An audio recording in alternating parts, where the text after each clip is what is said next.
మన శత్రువు భారతదేశాన్ని ఆధీనంలోకి తీసుకోవాలని అనుకుంటున్నాడు. మీరందరూ దాన్ని ఒప్పుకుంటారమ్మా? భారతదేశాన్ని, నా కన్న తల్లిని, మమ్మల్ని, మనలాంటి కొన్ని లక్షల లక్షల లక్షల కుటుంబాలని పోషిస్తున్న అఖండ ఈ భారతదేశాన్ని ఎవడో వచ్చి చీలుస్తానంటే మనం ఊరుకుంటామా?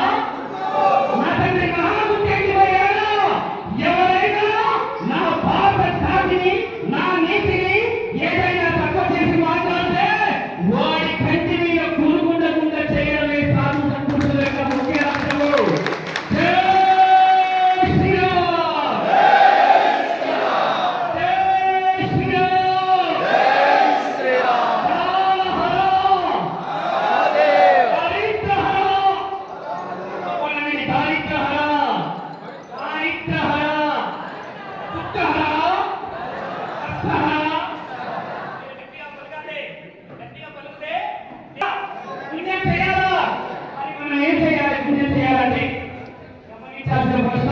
పుణ్యం చేయాలంటే కట్టు పొట్టు మన జీకి, మన యొక్క జాతి నీతిని పాటించాలా? పాటిస్తున్నారా? పాటిస్తున్నారా? పాటిస్తున్నారా? మన యొక్క వైభవాన్ని తెలియజేసేలా పాటిస్తున్నారా? ఎక్కడున్నారో యువతులు ఒక మాట చెబుతా. నాకు బాగా కలిగించే మాట ఏంటంటే, వేరే యొక్క జాతిని, వేరే ఒక కులాన్ని మేము ఎప్పుడు ఒక మాట ద్వారా నేను అనను. బయట చూడండి, 23-24 సంవత్సరాల యువతులే అడిగిస్తారు. వేరే కులం, వేరే వేరే వేరే జాతులు. మరి మన దగ్గర ఎవరు తీసుకున్నారు చూసారా? 50 సంవత్సరాలు దాటిన వాళ్ళు, నిద్రంతా తెల్లలేని వాళ్ళు, ఓపిక లేని వాళ్ళు, ఇంట్లో గౌరవ చేసి బయటకు వెళ్ళడం వాళ్ళు చేస్తున్నారు. మరి దానివల్ల భవిష్యత్తు కాపాడబడుతుందా? భవిష్యత్తు ఎలా కాపాడబడుతుంది? ఎలా కాపాడబడుతుంది భవిష్యత్తు? నేను పిల్లలకి చెప్పకపోతే నా భారతదేశ చరిత్ర నేను నీ పెళ్లికి అయ్యా నీ వారమంతా చేసి ఇంట్లో ముందు కూర్చొని మందు తాగేసి తినేసి పడుకుంటే కూడదు.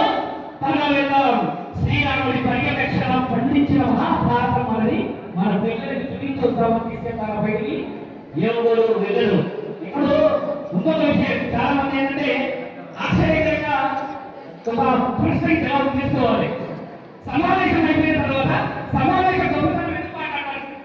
ఒక సమావేశం అయిపోయిన తర్వాత ఈ సమావేశంలో మాట్లాడిన విషయాన్ని ఉత్తమంగా మాట్లాడాడే, త్రిశూల పట్టుకొచ్చి ఇంకోసారి వచ్చి ఇంకో విధంగా మాట్లాడాడే అంటున్నారు కదా. ఈ ఆశ్చర్యాన్ని ఆపండి. మన భారతదేశమే ఆశ్చర్యం. కాబట్టి మనలో మనం ఆశ్చర్యాన్ని ఆపి సనాతన ధర్మాన్ని కాపాడే విధంగా మీరు వెళ్ళాలి. ఓర్మాకేమంటున్నారా? ఒక బిడ్డని కనేటప్పుడు 56 టెన్సిల్ మోస్తుందంట ఒక ఆడబిడ్డ. అంటే